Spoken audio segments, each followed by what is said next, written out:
couple years ago, I was with my family, and we were spending some time in this cabin in the woods on the edge of this remote lake. And I mean, we were deep in the middle of nowhere. And one morning, my son Trace and I, we woke up and set out to take a walk around the lake. It was one of those mornings, like not a cloud in the sky, and the birds are singing, and my son Trace, he's about a little over a year old at the time. And so he's making all these little chirps and squawks that one-year-old boys make, and I had him in one of those hiking backpacks where he rode back here, so as I walk along, I can hear him making all his noises. And so we head out through the woods to walk around the lake.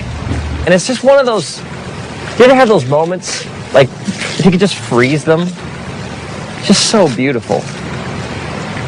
And we get to the other side of the lake, and we're exactly at the halfway point. We're the farthest possible point from the cabin, and we're rounding the bend to head back, and I look up and I notice clouds. And then it starts to rain. It always rains, doesn't it? It's interesting because the scriptures say all sorts of things about rain and storms. When Jesus is teaching about what it means to live like the fullness of life in his kingdom, when Jesus speaks of it, he speaks of two different people. He speaks of a person who builds their house on sand, someone who chooses to reject his teachings, and someone who builds their house on rock, who chooses to build their life on Jesus' teachings. And then the metaphor he uses is that of a storm that comes, and the person who rejects his teachings and his truth, essentially the house built on sand just gets destroyed, but the house that's built on rock stands.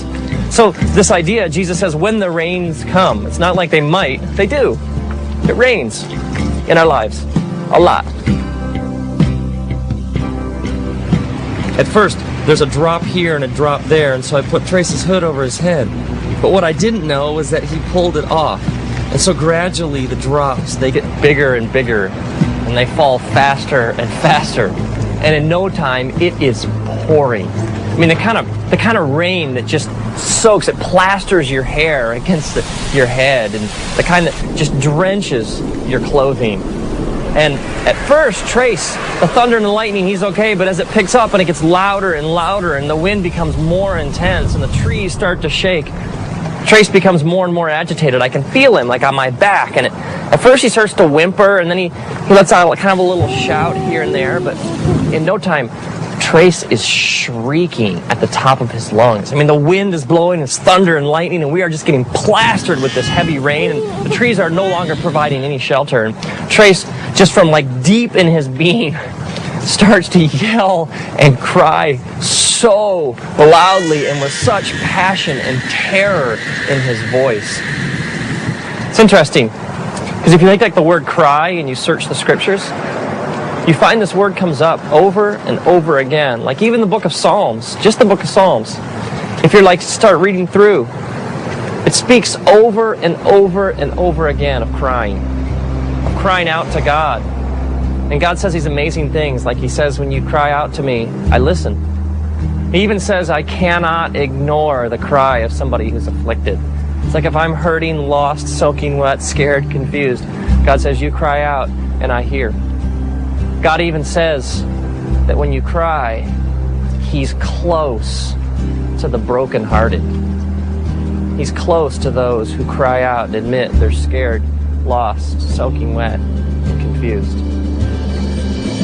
See, there is this false, twisted idea out there among religious people that somehow you got to have it all together to have a relationship with God. That like somehow God's only looking for people who have no problems and have it all nailed down and can put on like the happy face all the time. And yet the scriptures speak directly against this kind of thinking. I mean, Jesus is even just straight ahead and he says, come to me, all you who are weary and heavy laden. I mean, the essence of salvation is crying out to God and admitting I don't have it all together. It's admitting I am lost, I am hurting, and this sinful nature that I carry around with me has really screwed things up for me. And God, if you don't show me the way home, if you don't fix things, if you don't step in, I am dying here. And this kind of thinking is all throughout the scriptures. It's over and over again. God says to us, when you come to me with all your junk. Come to me with your problems. Come to me all screwed up, all messed up. Let me take care of it. Jesus even sets out looking for people. He even says this. He says, I'm not looking for the healthy. I came for the sick. It's interesting if you think about the storm from Trace's perspective. For Trace, the storm is his reality. He sees nothing else. The lightning and the thunder and the trees swaying and the raindrops and the water just dripping off him. It's all he knows. He sees no reality beyond this storm. What Trace doesn't realize is that as his dad, I would do anything to get him home.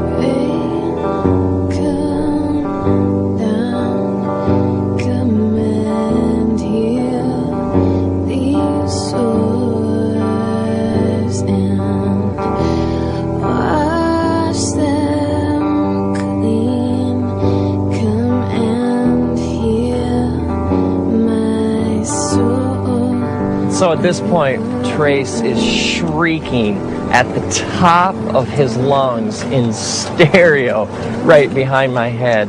And I stop, and I kneel down, and I take him out of the pack.